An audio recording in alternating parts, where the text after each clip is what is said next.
오늘은 담대함의 비밀, 담대함의 비밀이라는 제목으로 우리 하나님 말씀 함께 나누도록 하겠습니다. 시대가 갈수록 불안해지고 또 험해지는데, 어두워지는데, 이런 시대를 살아가는데 중요한 것이 담대함입니다. 담대함이 없으면 두려움에 쌓이게 되고, 또 담대함 없으면 우물쭈물하다가 기회를 잃고 애매한 상황에 빠지게 될 수 있기 때문에, 그러니까 담대함은 이 시대가 어두워질수록 우리에게 굉장히 필요한 덕목이죠. 담대함이라는 건 그 근원이 있습니다. 내가 담대한 이유는 무엇 때문이다 하는 근원이 있기 마련인데, 사람마다 천차만별이죠. 뭐 어떤 사람은 돈이 많아서 담대할 수 있고, 어떤 사람은 배운 게 많아서, 또 어떤 사람은 할 줄 아는 게 많고 능력이 많아서 담대한 경우가 있는데, 그 담대함의 기반을 잘못 두면 마지막에 가서는 그 담대함이 사라지고 결국 두려움에 떨게 됩니다. 그래서 돈에 담대함을 두면, 돈이 있을 땐 담대할 수 있겠죠. 근데 돈이 없어지면 그 담대함이 사라집니다. 그래서 뭐 친구 만날 때도 뭐 돈이 있어야 뭐 기쁘게 만나는 거지. 진짜 돈이 10원 한 푼 없다, 내 친구가 만나자고 한다, 그럼 그 반가운 친구인데도 하나도 안 반갑습니다. 그 부담스럽죠. 그 어깨가 처지기 마련이고. 그래서 예수 그리스도를 위해서 헌신하겠다고 다짐한 사람들이 이름 없이 빚도 없이 사역하시다가 한 3년 정도 지나서 그 경제 문제 혹은 자녀들의 뭐 끼니 문제 뭐 이런 것 때문에 헌신된 마음이 사라지는 경우가 굉장히 많습니다. 그래서 은사자들도 평생 사역하다 마지막에 이제 비참하게 생을 마감하는 경우가 많고, 하나님께 이제 서운한 마음이 너무 많아져서 죽음 앞에서 기도도 하지 말고 찬송도 부르지 말고 예배도 부르지 말아라, 이렇게 평생 헌신하고 이렇게 가시는 분들도 꽤나 많습니다. 또 이제 학벌이 담대함의 근원이 되면 뭐 학위 받은 거, 많이 배운 거, 뭐 이런 것들이 이제 담대함의 근원이 되는 건데, 또 어떤 분들은 자기의 경험을 담대함의 근원으로 또 삼으시고, 내가 할 줄 아는 게 많아서, 능력이 많아서 담대함의 근원으로 삼으시는 분들이 있어요. 그래서 내가 이 일만 40년을 했는데 저 새로 들어온 그 학위 있는 것들 나보다 일도 못해, 아무것도 몰라, 내가 전문가야, 뭐 이렇게 담대하게 얘기하시는 분도 있고, 이 지역은 내가 빠삭해, 내가 여기 40년, 뭐 60년 살았어, 평생 살았어.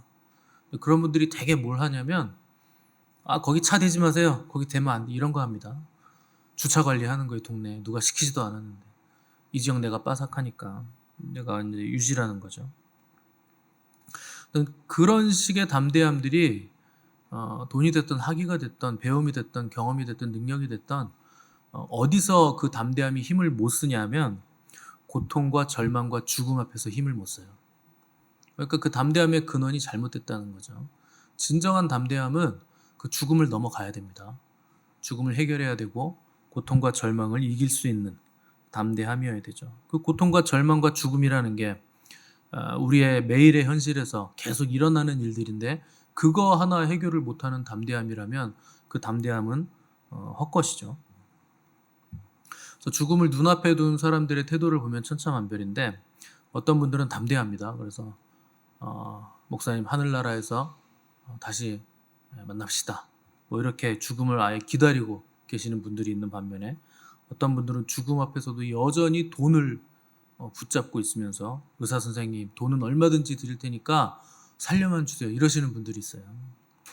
그런 분들은 꼭 가십니다. 그 돈으로 해결이 안 돼요. 그 예전에 김일성이 살아있을 때, 김일성이 비행기 안 타기로 유명하죠. 맨날 어디 갈 때 비행기 안 타고 기차 타고 갑니다. 왜 그러냐? 비행기는 추락할까봐 무서워서 못 타는 거예요. 기차야 전복돼도 살 가망성이 있지만 비행기는 추락하면 죽는 거잖아요. 그러니까 죽을까봐 무서워서 비행기는 못 타고 어디 갈 때는 꼭 기차를 타고 다녔다, 그랬는데, 그 독재자 아닙니까? 모든 권력과 뭐 그 나라의 모든 돈과 명예까지도 다 가지고 있죠. 모든 사람들이 종교처럼 자기를 추앙하는데 죽음 앞에서는 두려워 벌벌 떨었다는 거예요.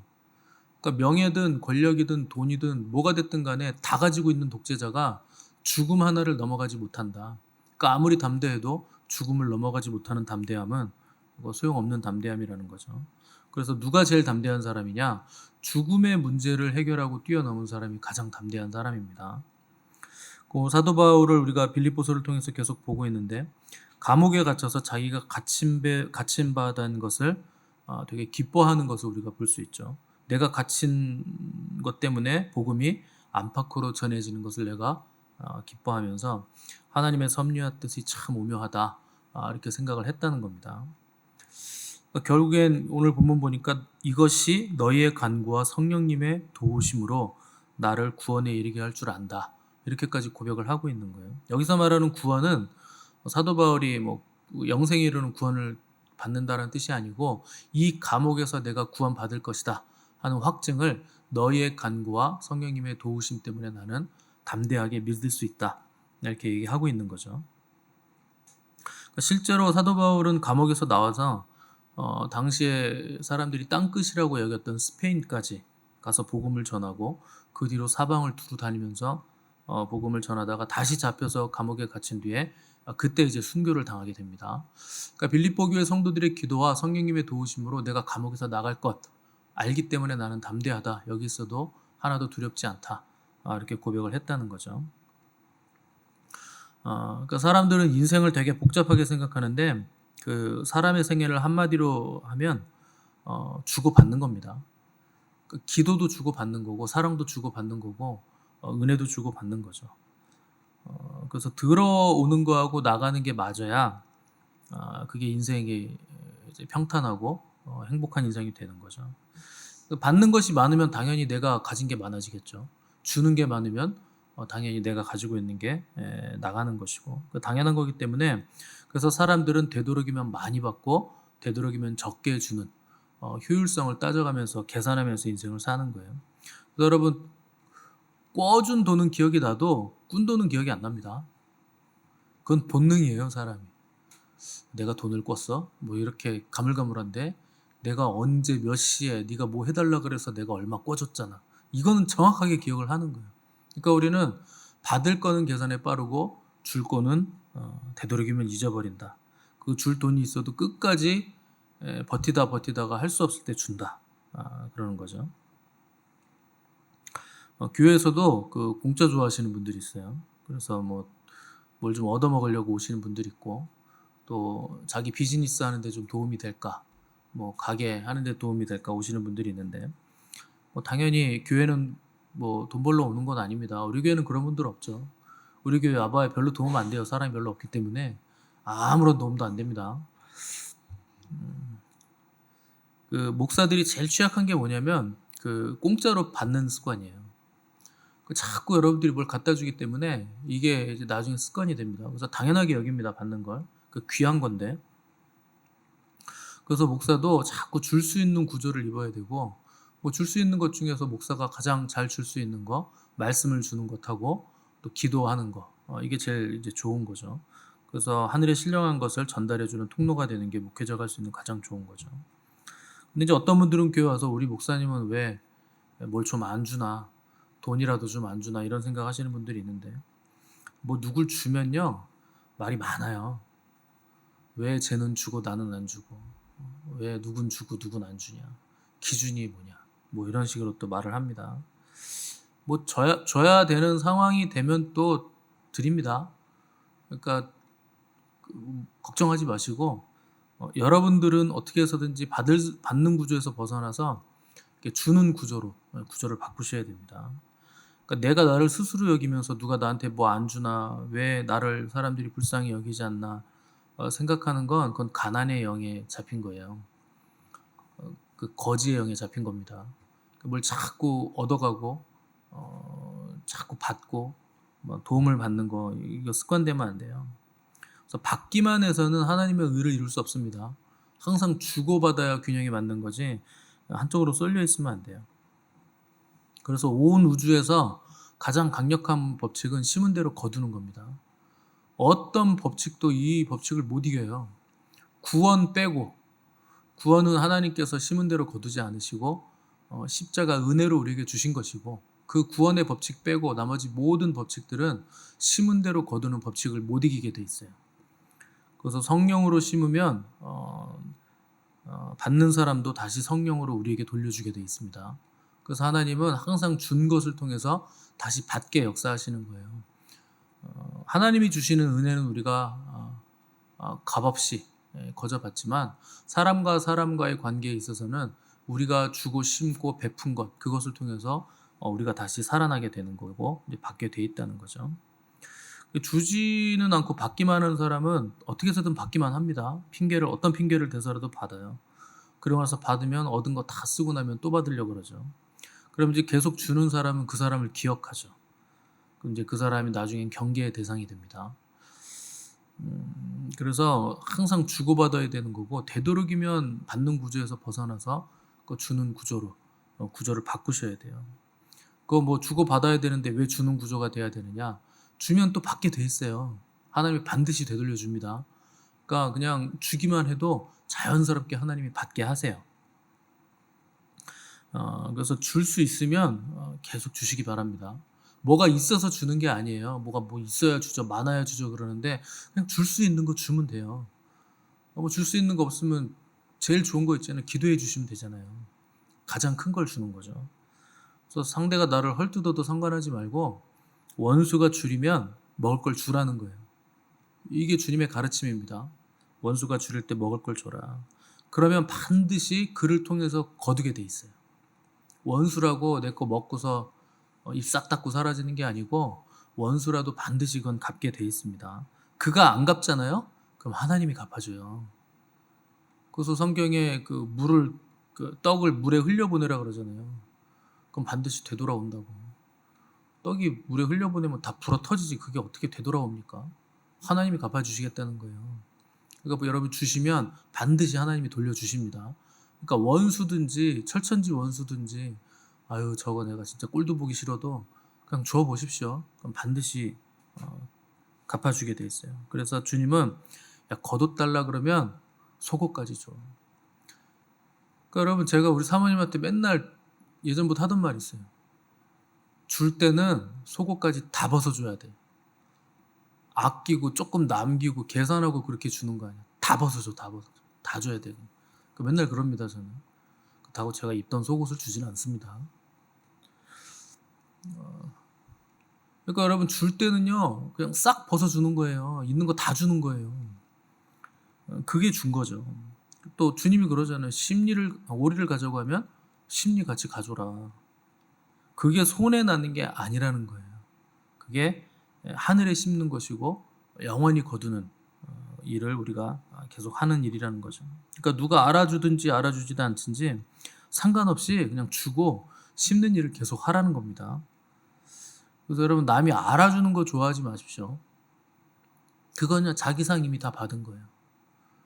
그래서 뭘 하면은 했다고 꼭 티를 내시는 분들이 있는데 아니 뭐 티 내는 거 좋습니다. 근데 상이 없어요. 그 쪼르르 와가지고 목사님 제가요 이걸 이렇게 했어요. 아유 잘하셨어요. 그걸로 끝이에요. 하늘에선 상이 없는 거예요. 교회에서 높아지는 것도 여러분 하실 일이 아니에요. 그래서 높아지면 하늘에서 상이 없습니다. 높아지면 이제 무슨 일만 남은 겁니까? 낮아질 일만 남은 거예요. 그러니까 스스로 높아지는 사람이 얼마나 바보 같은 사람입니까? 이제 낮아지게 되는 거예요. 스스로 높였기 때문에. 그럼 다른 사람이 낮춰요. 근데 스스로 낮추잖아요? 다른 사람이 높여줍니다. 이게 진짜 심플하고 단순한 법칙인데 우린 이걸 못하는 거예요. 늘 내가 스스로 높아지고 싶은 거죠. 그래서 여러분 뭐 높아지려고 하지 마시고 유명해지려고 하지도 마세요. 우리 교회 유명해져야 되고 목사님이 유명해져야 되고 그런 게 어딨어요. 제가 어딜 봐서 유명해질 사람입니까? 저는 이름만 있으면 돼요. 유명, 이름이 있다는 뜻이죠. 주의 종이 유명해져 봐야 뭐 무슨 소용이 있어요? 주님이 유명해져야지. 종이 뭐 하려고 유명해집니까? 뭐 종이 유명해진다 한들 그걸 어디다 써요? 이 사람이 제일 유명한 종놈이에요. 뭐 일 잘해서 유명해지는 겁니까? 아무 소용없어요. 아무짝에도 쓸모없는 거예요. 유명해지는 거. 유명해지잖아요. 유명해진 만큼 고난이 옵니다. 유명해진 만큼 무겁고 유명해진 만큼 힘들어지고 아파져야 돼요. 그 유명함의 대가입니다. 그게. 우리 주님이 얼마나 유명하신 분이신 줄 아세요? 그래서 십자가 지시고 죽으신 거예요. 유명해진 만큼 공격이 심하고 유명해진 만큼 져야 될 짐이 많은 거죠. 그래서 우리는 유명해지면 뭐가 될 거라고 생각하고 이름이 나면 뭐가 될 거라고 생각하고 앞날을 미리 알면 뭐가 될 거라고 생각하고 늘 그런 생각을 하는데 다 소용없습니다.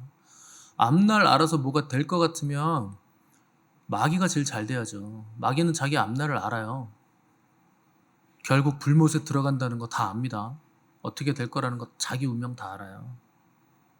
근데 여러분 마귀가 잘 된다는 소리 들어보셨어요? 앞날을 아는데 왜 잘 안 됩니까? 돌이키질 않는 거예요. 그러니까 새로워지지 않으면 앞날 다 알아도 소용없습니다. 마귀는 절대 새로워질 수 없는 존재예요. 마귀가 회개하는 거 보셨어요? 천부에 의지 없어서 손들고 옵니다. 마귀가 하나님께 나가는 거 보셨어요? 그럴 리가 없어요. 앞날 다 알아도 절대 그런 일 안 해요. 그래서 앞날 몰라도 상관없고 뭐 예언기도 안 받아도 상관없어요. 매일매일 새로워지면 그 사람은 앞날이 좋아져요. 그러니까 뭐 앞에 일 자꾸 알려고 하지 마십시오. 그럼 새로워지는 건 어떻게 되느냐? 새로워지는 건 사랑으로 되는 거고 사랑이 되려면 어떻게 해서든지 하나님의 은혜를 받아서 그 은혜를 전달하는 구조로 우리가 삶을 바꿔야 되는 거죠. 여러분 평생 신앙생활에도 집에 가족 교회 나오게 하는 게 쉽지 않습니다. 왜 그렇게 어려울까요? 내가 새로워지지 않아서 그래요. 근데 여러분 갑자기 남편이 교회 간다 그러고 갑자기 남편이 바뀌고 그 자녀들이 바뀌고 교회 오고 왜 그럴까요? 여러분 다 간증 있잖아요. 내가 바뀌니까 오더라. 내가 바뀌니까 그가 바뀌더라. 그거 하나죠. 물론 여전히 남편이나 자식들은 내 말을 안 들어먹고 문제도 많죠. 별 볼 일 없죠. 근데 내가 새로워지니까 그도 바뀌더라. 여러분 늘 그거 간증하잖아요. 그러니까 내가 새로워지면 다 바뀝니다. 미래 몰라도 돼요. 예언기도 안 받아도 돼요. 내가 매일매일 새로워지면 그곳으로 굉장한 열매들이 맺혀진다는 거죠. 새로워진다는 건 더 이상 과거의 발목을 잡히지 않는다는 뜻이고 미래가 나에게 열려 있다는 뜻이죠. 그 젊은 사람들이 나이 든 사람들을 이렇게 피하는 경향성이 있는데 왜 그런지 아십니까? 나이 든 사람들은요 새로움이 없어서 그래요. 그래서 그 초대교회 문서 보면 바울은 나이가 많은데도 신선했다 그러잖아요. 그 초대교회 문서 중에 그렇게 되어 있습니다. 나이가 많이 들었고 이제 할아버지인데도 늘 신선했다는 거예요. 아이 같았고 신선했고 옆에 가면 새로운 기운을 느꼈다는 거죠. 그게 영성이에요. 영성이라는 거 별거 아닙니다. 여러분들이 그 마트에 가서 콩나물 하나 사는 거 그게 다 영성으로 할 수 있는 일이에요. 여러분들이 오늘의 삶을 어떻게 살아내는가, 어떻게 새롭게 살아내는가, 주 안에서 어떻게 사는가, 그게 영성이죠. 영성이 막 공중부양하고 그런 거 아닙니다.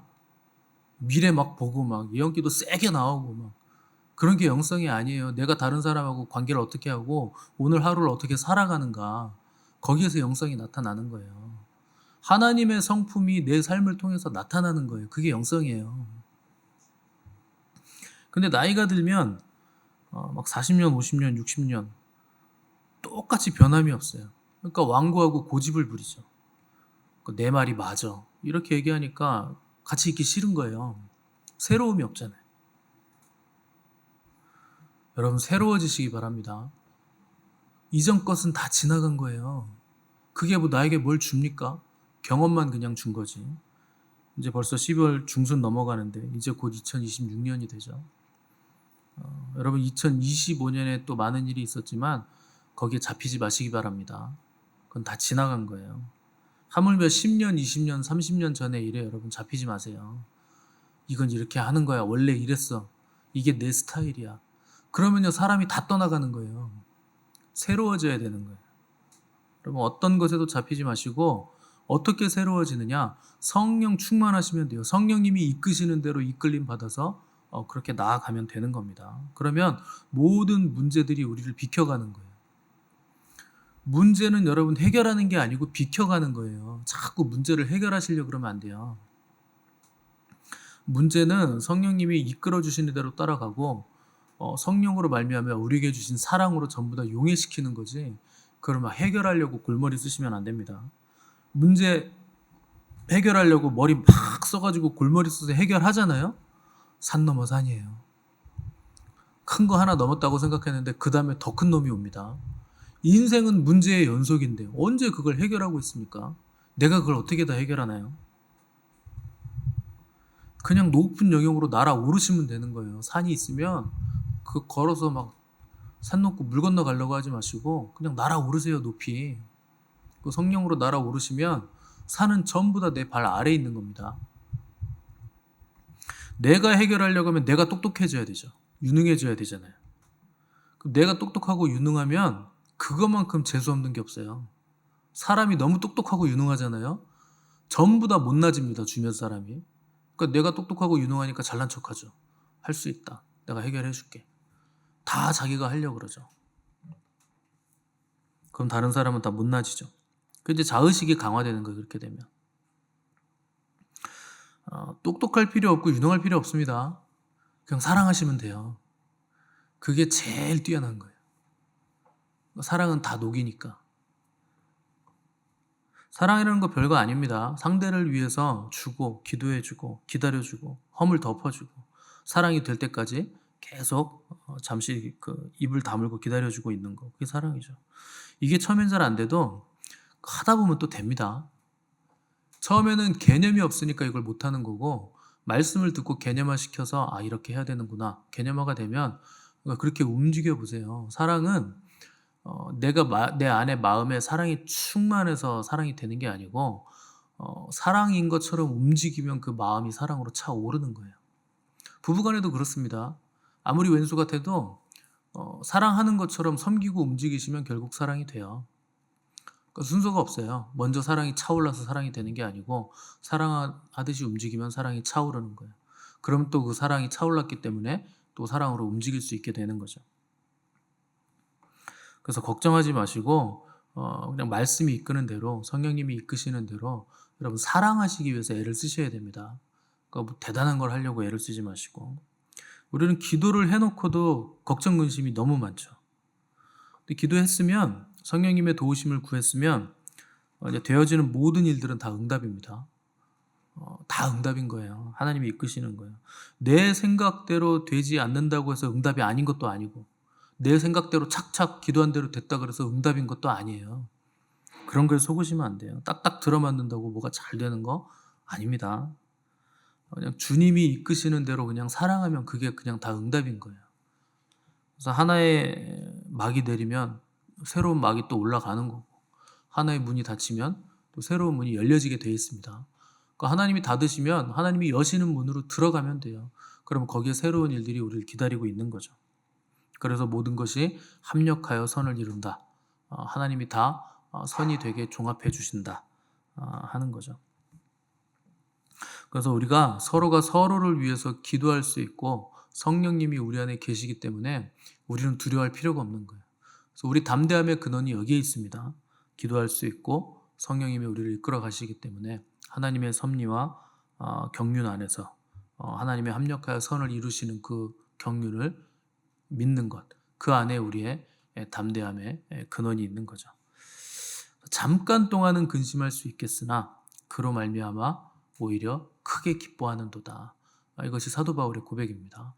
그래서 빌립보 교회 성도들의 간구와 기도, 그것이 사도 바울에게 담대함이 되고 또 성령님의 이끄심과 역사하심이 바울에게 담대함이 됐듯이 우리도 서로가 서로를 위해서 또 간구하고 기도하시고 또 우리에게 오신 성령님을 통해서 그분의 이끄심을 따라갈 때 모든 것을 이기게 하고 바라게 하시고 능력 있게 하시는 그 담대함이, 그 사랑의 담대함이 우리 안에 충만한 것을 믿으시고 또 사랑으로 역사하는 믿음으로 2026년도도 새로워지시는 복된 저 여러분들 되시기를 간절히 바랍니다.